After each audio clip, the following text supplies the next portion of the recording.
Welcome to the Quip Corner. Today I'll have the privilege of hosting Dr. Eric in the Quip Corner's Book Corner. Yeah, that's quite a mouthful. His bio will be right after this. See you in the Quip Corner's Book Corner.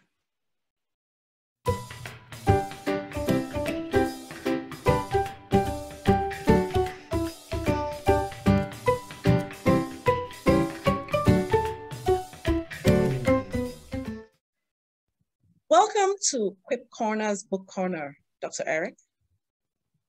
Welcome. Thank you so very much. One, it's a privilege, it's an honor to be on here.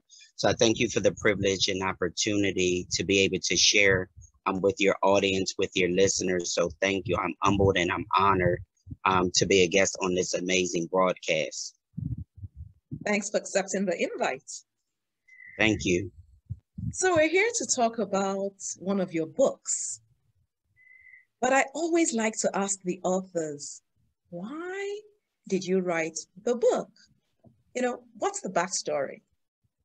The backstory, and hopefully for everybody, which is called My Next Season is Due Season, the backdrop of it deals with the process and preparation of getting from one season to the next.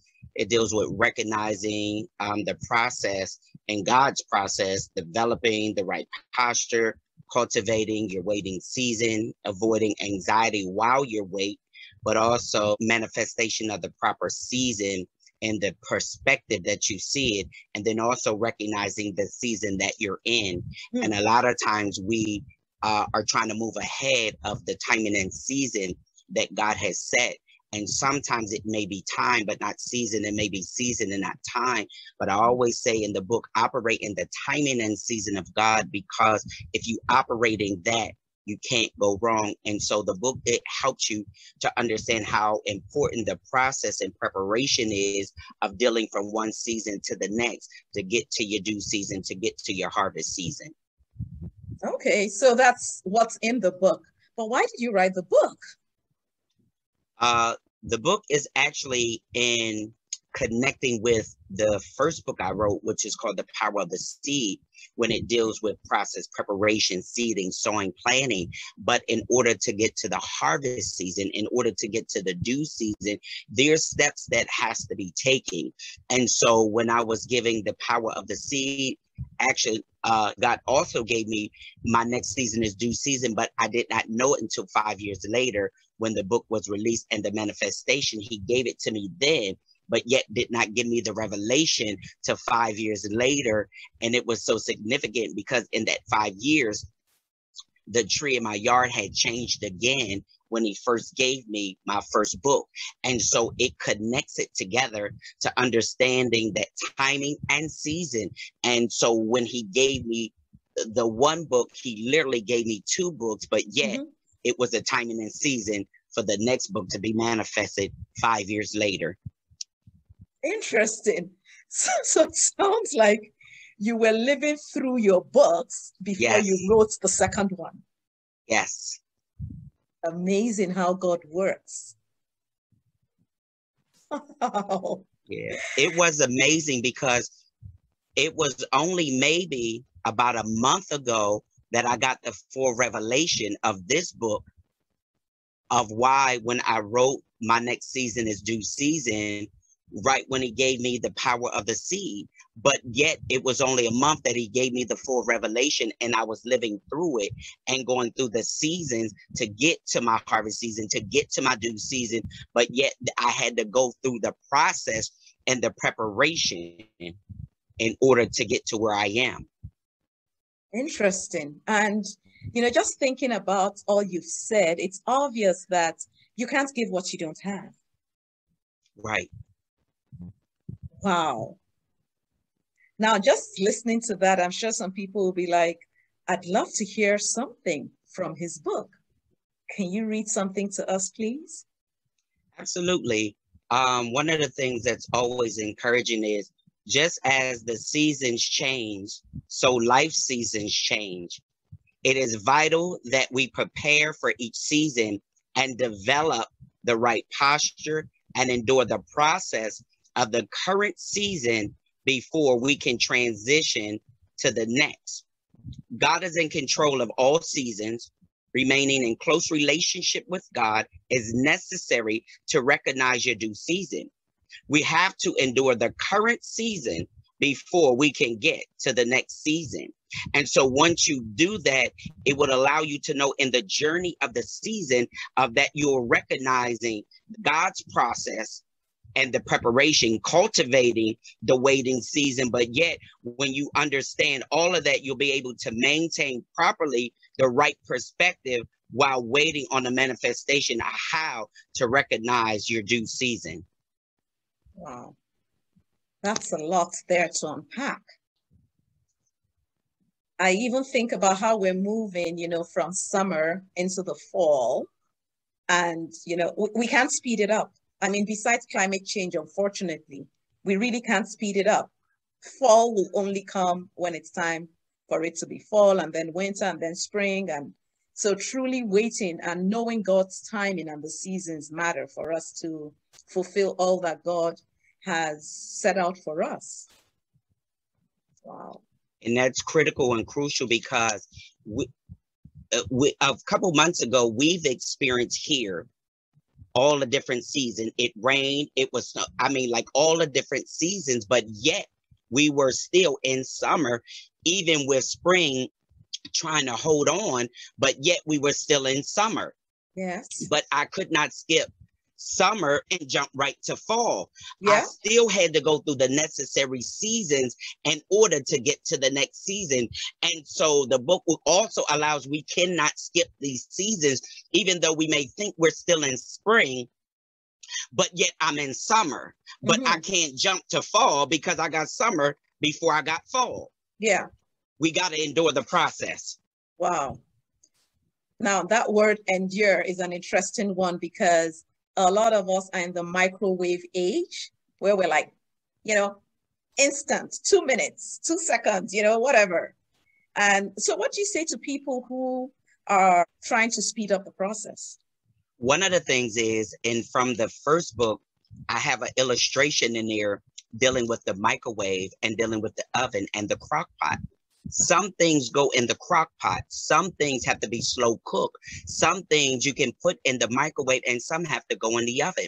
Yeah. Everything cannot go in the microwave. You cannot put a cake in there and expect a good product because what happens is it may be done on the outside, but it's not done on the inside.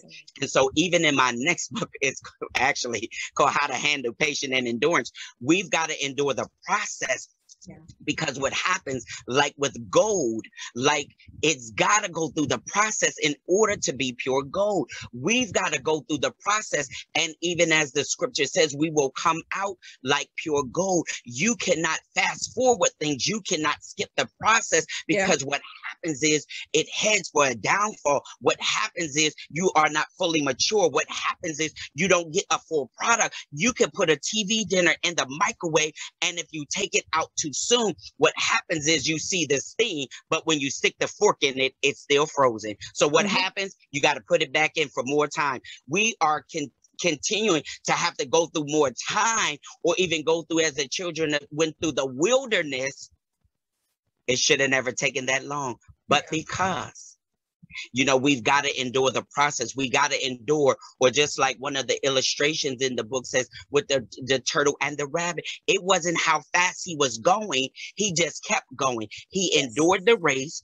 He stayed in the lane, and he didn't get distracted by the rabbit who started out ahead of him or who was faster. And sometimes we get distracted because we're looking at those who are faster or who started out. And so that's why process and preparation is critical and key.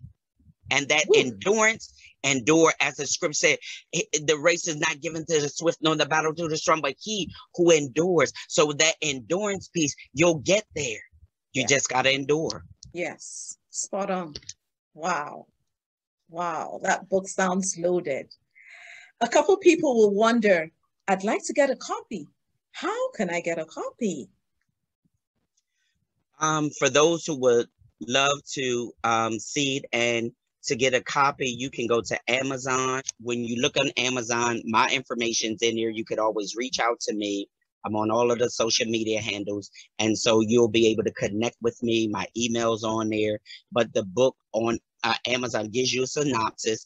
It gives you how to reach me, how to contact me. But, and also I love to sign them and send them to people. I love that because I specifically sign how he gives it. And so people, it's not just I'm saying, well, thank you. No, how he gives it, I literally sign them. Nice. Because it's more personal and it's more that intimate that someone's not just getting a book. Yes, person's not a number. Nice, nice. So as we bring this to a close, what quick message do you have for your potential readers? One of the things is I would just like to share, never let your visions and dreams die. And never allow others to cause them to die. If God birthed the vision and dream in you, no matter how long it seems that it's been taking, continue. Just continue and endure. And until you see from the reality to the manifestation, what you have to do in the middle process is work the middle of the process. What you have to do is seed, sow, plant, water, nurture, whatever it is that he's giving you. But whatever you do, knowing that quitting is not an option. Faith is your only means of transportation and victory is your only option. Knowing that at the end of it all, there's still victory. Faith is your only means of transportation. Yes. Excellent. Well, thank you again for joining me in the Quip Corners Book Corner, Dr. Eric. Thank you so very much. It's always a pleasure and an honor, you know, for God to allow us to just share, to speak, to inspire, to encourage, and one that somebody might get connected to him. And that's the whole thing of, I say to all my audience, if I can point somebody back to the Savior, that he gets glory out of my life, but it's all about him and the privilege and opportunity. And I tell people, it's not just about a book. It's a divine assignment, but it's about souls, inspiration, encouragement to be able to help somebody else. For sure. Thank you. Thank you so very much. There was so much packed into that. And I'm sure we could have gone on for another half hour. Faith is your means of transportation to that place of victory. Lots to learn from that, and definitely a book worth reading. Until we see you again, you take care. Bye now.